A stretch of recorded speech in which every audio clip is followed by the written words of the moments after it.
اب میں بلا کسی تاخیر تقریری سلسلے کو شروع کرتے ہوئے محلہ کھیدو پورا کے ایک فعال اور متحرک عالم دین فضیلت الشیخ حضرت مولانا امتیاز احمد فیضی حفظہ اللہ کھیدو پورا مئو سے میں انتہائی ادب کے ساتھ درخواست کرتا ہوں کہ شیخ تشریف لائیں اور ہم سامعین سے خطاب کریں۔ حاضرین السلام علیکم ورحمۃ اللہ وبرکاتہ۔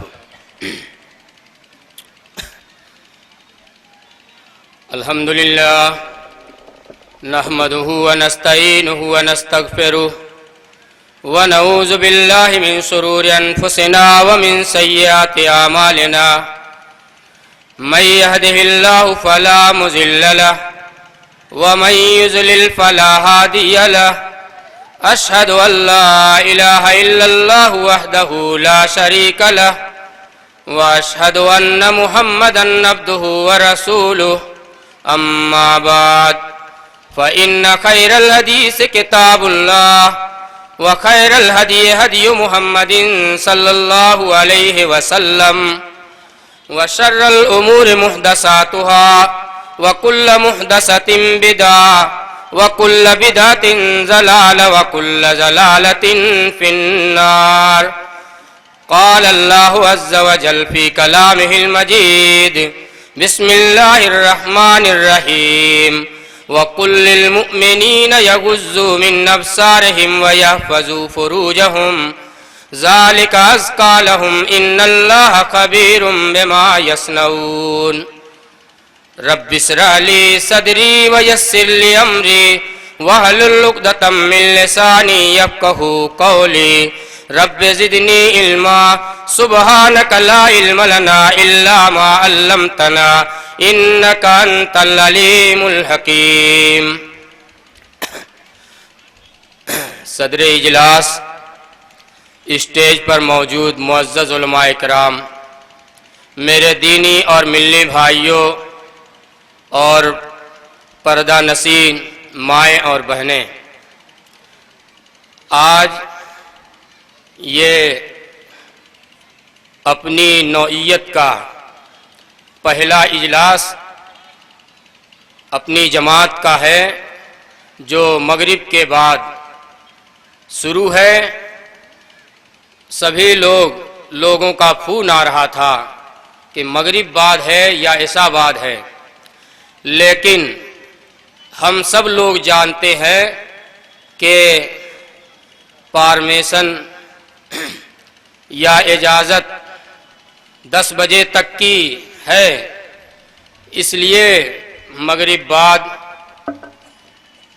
اجلاس عام شروع ہو رہا ہے۔ جو لوگ ادھر ادھر کھڑے ہیں، منتظر ہیں، ان سے گزارش کی جا رہی ہے کہ وہ جلسگاہ میں آ کر بیٹھ جائیں، پرسکون ہو کر بیٹھ جائیں۔ خطبہ مسنونہ کے بعد سورہ نور کی آیت نمبر 30 آپ کے سامنے پڑھی گئی ہے۔ اس آیت کریمہ کے اندر اللہ تبارک و تعالی ارشاد فرما رہا ہے: وَقُلْ لِلْمُؤْمِنِينَ يَغُضُّوا مِنْ أَبْصَارِهِمْ وَيَحْفَظُوا فُرُوجَهُمْ، کہ اے نبی مومنوں سے کہہ دیجئے کہ اپنی نگاہوں کو نیچی رکھیں اور اپنی شرمگاہوں کی حفاظت کریں۔ اس آیت کریمہ کے اندر مومن مرد اور مومنہ عورتیں سب کو خطاب کیا گیا ہے۔ مومن مردوں کو بھی اور مومنہ عورتوں کو بھی یہ خطاب کر کے کہا جا رہا ہے کہ اپنی نگاہوں کو نیچی رکھیں۔ غض کا معنی عربی زبان میں غض کے معنی ہوتے ہیں کسی چیز کے کم کرنے، گھٹانے اور پست کرنے کو۔ غض بصر کا ترجمہ اکثر مفسرین نے نگاہ کے نیچی کرنے کا اور نگاہ کے نیچی رکھنے کا کیا ہے، لیکن نگاہ کے نیچی رکھنے کا یہ مطلب نہیں ہے کہ جب ہم راستہ چلیں تب بھی ہماری نگاہ بالکل زمین پر گڑی رہے اور آگے جا کر ہم کسی دیوار سے ٹکرا جائیں یا کسی پول سے ٹکرا جائیں یا کسی دوسری چیز سے ٹکرا جائیں۔ نگاہ کے نیچی رکھنے اور نیچی کرنے کا یہ مطلب نہیں ہے، بلکہ نگاہ کے نیچی رکھنے اور نیچی کرنے کا مطلب یہ ہے کہ ہم راستہ چلتے ہیں اور ہماری یہ نگاہ، ہماری یہ نظر کسی غلط مقام پر پڑ جاتی ہے، کسی اجنبی عورت کے اوپر چلی جاتی ہے یا کسی فحش منظر کے اوپر چلی جاتی ہے، ایسی صورت میں فوراً ہم کو اپنی نگاہ ادھر سے ہٹا لینی چاہیے۔ ایسا نہ ہو کہ وہ فحش منظر جاذب قلب و نظر ہو تو ہم اس کو دیر تک دیکھنے لگیں یا ہم اس کو دوبارہ دیکھنے کی کوشش کریں۔ اگر ہم اس کو دوبارہ دیکھنے کی کوشش کرتے ہیں یا دیر تک دیکھتے ہیں تو ہم گناہگار ہو جائیں گے۔ اللہ کے پیارے نبی جناب محمد رسول اللہ صلی اللہ علیہ وسلم نے حضرت علی رضی اللہ تعالیٰ عنہ کو مخاطب کر کے فرمایا تھا، یا علی لا تتبع النظرة النظرة فإن لك الأولى وليست لك الآخرة۔ اے علی، پہلی نظر کے بعد دوسری نظر نہ پڑھنے پائے، پہلی نظر کے بعد دوسری نظر نہ پڑھنے پائے۔ پہلی نظر تو معاف ہے، دوسری پر مواخذہ ہو جائے گا، دوسری پر گرفت ہو جائے گی، اللہ رب العالمین کی پکڑ آ جائے گی، پکڑ ہو سکتی ہے، اللہ کی گرفت ہو سکتی ہے۔ اس لیے اگر ہماری نظر کسی فحش منظر کے اوپر جاتی ہے، کسی اجنبی عورت کے اوپر جاتی ہے، کسی غلط مقام کے اوپر جاتی ہے تو فوراً ہم کو اپنی نگاہ ہٹا لینی چاہیے۔ یہ نہیں ہونا چاہیے کہ ہم دیر تک اس کو دیکھتے رہیں یا دوبارہ اس کو سیبارہ دیکھنے کی کوشش کریں، یہ غلط ہے۔ حضرت جریر رضی اللہ تعالیٰ عنہ، مشہور صحابی رسول حضرت جریر رضی اللہ تعالیٰ عنہ اللہ کے پیارے نبی جناب محمد رسول اللہ صلی اللہ علیہ وسلم سے اچانک نظر پڑ جانے کے بارے میں پوچھتے ہیں کہ اگر کسی اجنبی عورت پر اچانک نظر پڑ جائے یا کسی غلط مقام پر اچانک نظر پڑ جائے تو کیا کیا جائے، کیا کروں؟ اللہ کے نبی عن جریر رضی اللہ تعالیٰ عنہ قال سألت النبی صلی اللہ علیہ وسلم عن النظر الفجت فقال النبی صلی اللہ علیہ وسلم اسرف بصرک۔ جریر رضی اللہ تعالیٰ عنہ فرماتے ہیں کہ میں نے اللہ کے پیارے نبی جناب محمد رسول اللہ صلی اللہ علیہ وسلم سے اچانک نظر پڑ جانے کے بارے میں پوچھا تو آپ صلی اللہ علیہ وسلم نے فرمایا اسرف بصرک، اپنی نگاہ کو پھیر لے، اپنی نگاہ کو ہٹا لے۔ اور حجۃ الوداع کا واقعہ ہے، حضرت جابر رضی اللہ تعالیٰ عنہ بیان فرماتے ہیں، حجۃ الوداع کا واقعہ ہے، اللہ کے پیارے نبی جناب محمد رسول اللہ صلی اللہ علیہ وسلم کی سواری پر آپ کے چچیرے بھائی فضل بن عباس رضی اللہ تعالیٰ عنہ سوار تھے، جو ایک نوجوان لڑکے تھے۔ اللہ کے مصر حرام سے گزرنے کے وقت اللہ کے نبی جناب محمد رسول اللہ صلی اللہ علیہ وسلم مصر حرام سے گزر رہے تھے اور عورتوں نے آپ کو روک کر حج کے متعلق مسئلہ دریافت کر رہی تھی۔ فضل بن عباس جو ایک نوجوان لڑکے تھے، ان کی نگاہ عورتوں کے اوپر جم گئی۔ اللہ کے پیارے نبی جناب محمد رسول اللہ صلی اللہ علیہ وسلم ان کا چہرہ پکڑ کر دوسری طرف موڑ دیتے ہیں۔ اور دوسری روایت ہے کہ اللہ کے پیارے حجۃ الوداع کے موقع پر قبیلہ خصم کی ایک عورت اللہ کے نبی جناب محمد رسول اللہ صلی اللہ علیہ وسلم سے حج کے متعلق مسئلہ دریافت کر رہی تھی، مسئلہ پوچھ رہی تھی، اور آپ کے چچیرے بھائی جو ایک نوجوان عمر کے تھے ان کی نگاہ ان کے اوپر جم گئی تو اللہ کے نبی جناب محمد رسول اللہ صلی اللہ علیہ وسلم نے ان کا سر پکڑ کر دوسری طرف موڑ دیا۔ معلوم یہ ہوا غض بصر کا یہ مطلب ہے کہ ہماری نگاہ اگر کسی غلط مقام کے اوپر چلی جائے تو ہم فوراً اپنی نگاہ کو اس کے اوپر سے ہٹا لیں، دیر تک نہ دیکھیں، یہ گناہ ہو جائے گا۔ اللہ کے میرے دینی اور ملی بھائیوں، غض بصر کی، غض نگاہ کو نیچی کرنے کا بہترین اسوہ اور بہترین نمونہ ہم لوگوں کے لیے انبیاء علیہ السلام میں سے حضرت موسیٰ علیہ السلام کی حیات مبارکہ کے اندر اور سیرت طیبہ کے اندر موجود ہے۔ میں اس کو آپ کے سامنے بیان کر رہا ہوں اور اس سے ہم لوگوں کو سبق حاصل کرنا چاہیے اور نصیحت حاصل کرنا چاہیے۔ موسیٰ علیہ السلام کے بارے میں مشہور ہے کہ ان سے ایک قبطی کا قتل ہو گیا تھا۔ قبطی کا قتل ہو جانے کے بعد آپ اپنا وطن عزیز چھوڑ کر اپنا ملک چھوڑ کر مصر چھوڑ کر مدین چلے گئے۔